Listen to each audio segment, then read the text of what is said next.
Gadanan pigtutubod ang leader kan Communist Terrorist Group o CTG sa nangyaring engkwentro sa sitio Marinas, Barangay Buton, Kasiguran, Sorsogon alas 7:30 ng aga kanakaaging Sabado.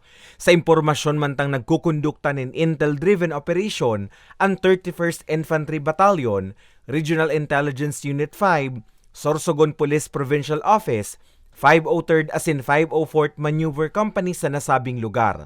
Natsyempoan kan tropa ang presensya kanda imababa sa 5 miyembro kan CTG asin nakaribayin putok sa otoridad na nagduran nin 20 minutos asin nagresulta na nga natulo sa pagkagadan kan pigsasabing leader kan Platoon 1, KLG1, SRC1, BRPC na si Fernando Dialogo o alias Karen Jepoy Encar.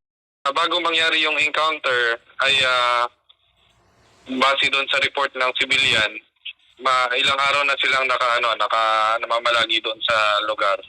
At nagpasya na nga silang i-report yon para ma-address nga at baka sila ay madamay.